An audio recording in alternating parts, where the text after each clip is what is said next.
Hello ladies, this is our first workout. We're on Monday the 2nd, week 1 of August. If you've never been with me before, all of this is new. So this is where I break down all of the workouts by exercise, show any modification, substitution, anything I can think of, tips, form, everything will be in these videos. If you have been with me before, but you just were not in last month's, you'll notice the workout schedule looks different. There's more words.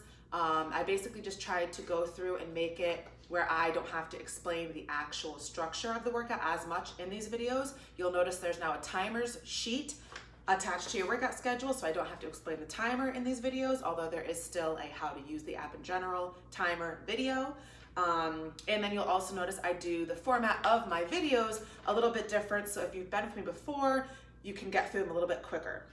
So we are on Monday the 2nd. What I'm gonna do is I'm going to say what the moves are, exercises are. I'm going to just do a brief demo of them, and then I'm going to go through and break it down. So like I said, if you've been with me before, you can just watch the quick demo. You'll know what it is. You can move on. If you need a further explanation, I will explain it. So we have lunge to donkey kick, bridge, jack, quad rockers. So we have our lunge to donkey kick.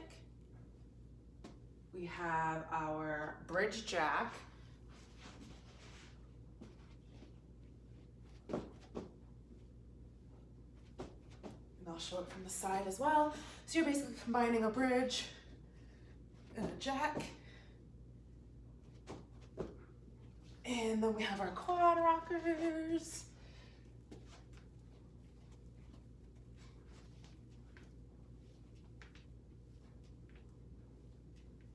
In part 2, we have alternating forward or walking lunges. All right, let's begin. So we have our lunge to donkey kick. You see in parentheses it says per. That just means it includes both legs, both arms, sides. That means per. So whatever the rep is, the number in front of the exercise, you're doing that on both sides. So we have our lunge to donkey kick. So this is gonna be kind of like I just showed you the walking lunges. So there's forward lunges and there's reverse lunges. So this is kind of a reverse lunge stance, and you're adding a donkey kick to it. So first part is your lunge. So this is more of a static lunge, which is kind of like normally you start with your feet together, you go back into your lunge. This one, you're already starting part. So it's kind of more like a split squat. If you've been with me or you know what that is, if not, doesn't matter. So you're just kind of already in that split stance, and you're gonna sink down into your lunge. Up, sink down, up. So with this, what you're trying to do is you are trying to get close to a 90-degree angle with both of your knees. So here and there, okay?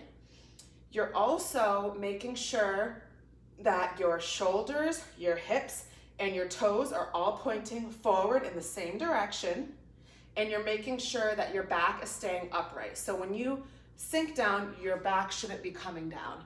When you sink down, your back is staying up, okay? And another thing I want to point out with the split squat stance is that it's a staggered stance. So when I'm forward, you can see my front foot and my back foot. It's not tightrope where they're stacked. They're staggered, okay? All right, so like I said, you want everything pointing forward. So when you sink down, your knees shouldn't be bowing out. They shouldn't be going in. Everything's facing forward. Everything stays forward, and you just sink your hips down. So with that, you add your kick. Back up a little bit. So you're gonna sink down, and on your way up, you're gonna lean forward a little bit and give a little kick, okay? So down, kick. You can even kind of rest your hands lightly on your knee if you need to. You don't wanna push off your knee, so you kind of just wanna grab it just for a little bit of balance if you find that you need to. So sink down, little kick, sink down, little kick. So this little kick just looks like this. And what you're doing is you're just working your butt. So a little kick, you'll definitely feel it. I mean, I can feel it just doing that. If you are very off balance, you're gonna grab the hold of the chair or something near you, sink down, kick, sink down, kick, okay? You're gonna repeat that on both sides. Now for our bridge jack. so bridges are fairly easy. This is just a different variation that makes it a little bit more difficult. If you cannot do the variation, you're just going to stick with a regular bridge.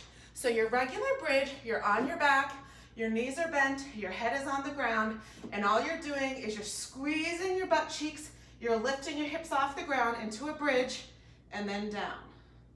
Squeeze up, down, okay? That is your regular bridge. Now with our jack, what you're doing is you're squeezing up. While you're up, you're jumping your legs out and in without letting your hips sink down, and then coming down. 1, up, jack, 2, up, jack, 3. All right, so that one's difficult because when you jump out and in, you're still having to squeeze everything, keep everything really tight so it doesn't sag down when you open up your legs, okay? So like I said, if you can't manage that one, just stick with a regular bridge. And then we have our quad rockers. So our quad rockers, what you're trying to work when you're doing it is your quads, which is basically from your kneecap up, the front of your leg. That's what you're looking to work. So this one, you're gonna be on your hands, and you're gonna start, this one can take a little while to find the correct position. So you kind of start like this up, and what you're doing is you're going to kind of sit back. So I'm up on my toes and I'm sitting my butt back, okay? So my knees are off the ground, I'm up on my toes and I'm sitting my butt back. So that is kind of your starting position. So what you're gonna do is you're gonna push forward and lean forward. So you're almost like in a high plank position. So like I said, it takes a little bit to find that position, but once you find it, you're gonna feel that your quads start to burn. So this whole time, you're on your tippy toes and you're pushing forward. So sit back, push forward, sit back, push forward, sit back, push forward. When you push forward, your shoulders should be pretty much above your wrists, and your butt should be squeezed, your back should be fairly straight. Sink down, up, sink down, up. So if your hands and your feet are too far apart or too close together, you'll feel that it's like not working. So that's why I say sometimes it takes a couple of rocks, and then I will adjust my hands, rock a couple more times, adjust my feet, and then once I'm like, okay, this feels right, then I start. So sometimes I do more than what is there, but it's just to kind of help me find my positioning, because that's a little bit of an awkward one if you've never done it before. So that one, like I said, can take a little bit. And also, I don't know if I mentioned, the number in front of the exercises is called your reps. So if it says 10, that means you're doing the exercise 10 times. If it says per after, that means you're doing each side 10 times, okay?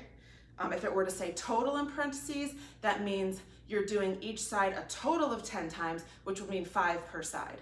Okay, so usually if I put per, that means I want you to do all on one side first, all on one side after. If I put total, that usually insinuates alternating, and you just count 1, 2, 3, 4, 5 up to the number, okay?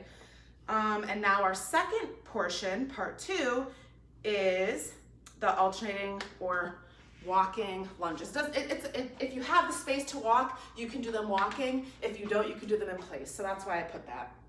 So it's basically the same explanation as when we were doing the lunge to donkey, except now you're starting with your feet together and you're going forward. So it's the same 90-degree angle, the same, you want to still have a stagger when you step out, you still want everything pointing forward, you still want your back straight. It's everything the same. When you sink down, you're just pretty much bending your knee and your hips sink down. So if you want, like I said, to walk, you just, this leg, this leg. You don't have to take that step in between. If you have good balance, or if these are really easy for you, you can just kind of walk, walk, walk, skip the kind of standing step in between. If you can't walk, I usually just stand with my hips, hands on my hips, and you're just alternating in place, okay?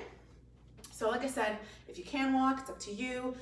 This one you could always add weight to if you would like to. You could always also, if you have like ankle weights, you could put those on. If you have a resistant band, you can throw that on. It's all up to you, however you want to do it. You can always remove weight, you can always add weight. So you're gonna pick a number. It's gonna have to be an even number because you're using both legs. So you could do 60, you could do 100, whatever it is that you want, but that's what you're doing, the forward lunge or the walking lunge.